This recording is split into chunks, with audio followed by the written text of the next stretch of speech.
Carbon rich exoplanets हीरे के बने हो सकते हैं। चांद पर कितना रेडिएशन होता है? एस्ट्रोनॉट्स आखिर कितने समय तक चांद पर रह सकते हैं? एस्ट्रोनॉमर्स को मिली मंगल की धरती के नीचे पानी की बहुत सी झीलें। दोस्तों, इस चैनल पर हम आपके लिए पेश करते हैं हर रोज साइंस की दुनिया की रोचक और हैरान कर देने वाली इन्वेंशंस और डिस्कवरीज। सिर्फ कुछ मिनट की वीडियो देखकर आप अपना साइंस जीके और आईक्यू बढ़ा सकते हैं। तो अपने नॉलेज को अपडेट रखने और विज्ञान के नए नए चमत्कारों को देखने के लिए सब्सक्राइब का बटन दबा दें और नोटिफिकेशन बेल को भी ऑन कर दें, ताकि हर रोज आप फ्रेश साइंस फैक्ट्स देख सकें और हमारे साथ एक अनोखी दुनिया की सैर कर सकें।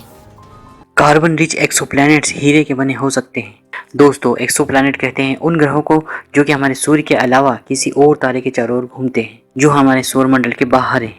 नासा के Hubble space telescope, test telescope और केपलर टेलीस्कोप की सहायता से एस्ट्रोनॉमर्स ने कई एक्सोप्लैनेट्स खोज निकाले जो कि हमारी गैलेक्सी में ही मौजूद हैं। अब दुनिया भर के वैज्ञानिक जो भी फैक्ट्स उपलब्ध हैं उनकी सहायता से ये जानने में लगे हैं कि ये एक्सोप्लैनेट कैसे दिखते हैं, ये किन पदार्थों के बने हैं, इनका एनवायरनमेंट कैसा है, क्या ये हैबिटेबल हैं, मतलब क्या यहाँ कोई लाइफ फॉर्म रह सकता है।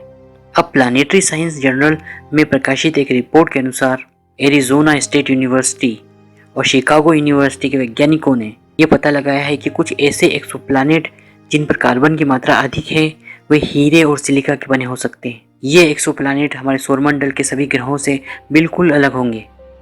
वैज्ञानिक कहते हैं कि अगर किसी तारे का कार्बन ऑक्सीजन रेशियो ज़्यादा है तो उसके आसपास के ग्रह में कार्बन की मात्रा बहुत अधिक होगी। वैज्ञानिकों ने दावा किया कि अगर हीट और पानी मौजूद हो तो इन एक्सोप्लैनेट्स पर कार्बन डायमंड्स और सिलिका का रूप ले सकता है। ऐसे एक्सोप्लैनेट पर बहुत अधिक मात्रा में डायमंड पाए जाएंगे। अपने दावे को जांचने के लिए वैज्ञानिकों ने हाई हीट, प्रेशर और लेज़र के द्वारा सिलिकॉन कार्बाइड और पानी पर प्रयोग किए। जैसा उन्होंने सोचा था वही हुआ। हाई हीट और प्रेशर से सिलिकॉन कार्बाइड सिलिका और डायमंड के कणों में बदल गया।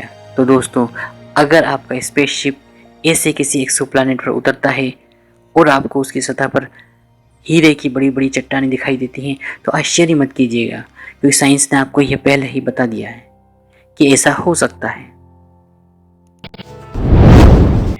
चांद पर कितना रेडिएशन होता है? एस्ट्रोनॉट्स आखिर कितने समय तक चांद पर रह सकते हैं?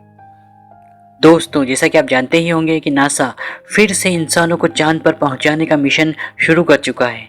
इसलिए यह प्रश्न फिर से उठ रहा है कि कोई इंसान कितने समय तक चांद पर रह सकता है। चांद की सतह पर लंबे समय तक रुकना इंसानों के लिए खतरनाक होता है, क्योंकि चांद पर रेडिएशन बहुत अधिक है। चांद पर यह रेडिएशन कई कारणों से है। चांद का अपना वायुमंडल नहीं है, इसलिए वहाँ galactic cosmic rays, solar flares आदि कई तरह के रेडिएशन होते हैं। रेडिएशन को सीवर्ट यूनिट में नापा जाता है। यह मनुष्य की कोशिकाओं द्वारा अवशोषित रेडिएशन की मात्रा बताता है। दोस्तों, अभी तक हमें यह मालूम नहीं था कि चांद की सतह पर कितना रेडिएशन होता है। अब साइंस एडवांसेस जर्नल में पब्लिश्ड एक रिपोर्ट में चाइनीज और जर्मन वैज्ञानिकों की एक टीम ने चांद पर रेडिएशन की मात्रा का ठीक पता लगाया है।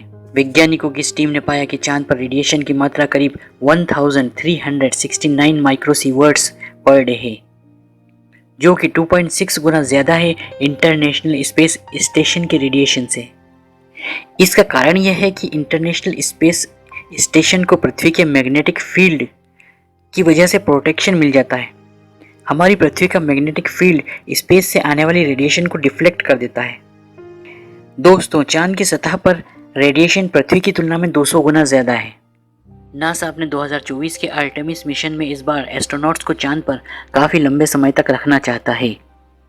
ऐसे में वैज्ञानिकों की इस टीम ने सुझाव दिया है कि चांद पर 30 इंच मोटी दीवारों से बनी इमारत के अंदर रेडिएशन के प्रभावों से बचा जा सकता है और इंसान इस तरह वहां काफी लंबे समय तक रह सकता है। एस्ट्रोनॉमर्स को मिली मंगल की धरती के नीचे पानी की बहुत सी झीलें। मार्स, हमारा पड़ोसी ग्रह।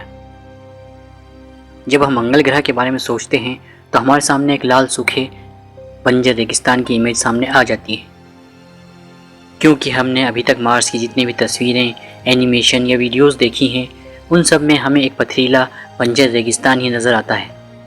दोस्तों, सन 2018 में वैज्ञानिकों ने एक चौंका देने वाली खोज की थी। उन्होंने मार्स के साउथ पोल के नीचे लिक्विड वाटर खोजने का दावा किया था। मार्स की यह खबर सुनकर सब झूम उठे थे, क्योंकि अगर किसी प्लैनेट पर वाटर है तो वहाँ जीवन भी हो सकता है और इंसान उस प्लैनेट पर जाकर आसानी से नई स्पेस कॉलोनी बसा सकता है। अब वैज्ञानिक इस खोज को और आगे ले गए हैं और उन्होंने मार्स के साउथ पोल के नीचे कई झीलों का एक नेटवर्क खोज निकाला है। मार्स पर पहली अंडरग्राउंड झील मार्स एक्सप्रेस ऑर्बिटर पर लगे राडार के जरिए खोजी गई थी। मार्स के साउथ पोल पर खोजी गई यह झील सतह से 1.5 किलोमीटर नीचे थी और इसकी चौड़ाई करीब 20 किलोमीटर डिटेक्ट की गई थी। अब और ज़्यादा बारीकी से खोजने पर वैज्ञानिकों को इस झील के आसपास कुछ छोटी झीलें भी मिली हैं। मार्स पर तापमान बहुत कम है। वैज्ञानिक कह रहे हैं कि ये पानी की झीलें साल्ट वाटर की हैं। मार्स के इस पानी में बहुत ज़्यादा साल्ट होगा, क्योंकि इस झील का तापमान -68 डिग्री सेल्सियस है। किसी भी प्रकार का साल्ट पानी के फ्रीजिंग पॉइंट को कम कर देता है। यही वजह है कि इतने कम तापमान पर भी इन झीलों का पानी जमा नहीं है। मार्स पर जीवन खोजने की दिशा में यह बहुत बड़ी खोज है। वैज्ञानिक कह रहे हैं कि मार्स पर ये खारे पानी की झीलें बहुत पहले से मौजूद रही हैं, इसीलिए इसमें माइक्रोब्स या किसी और तरह के एलियन लाइफ फॉर्म के मिलने की बहुत ज़्यादा संभावना है।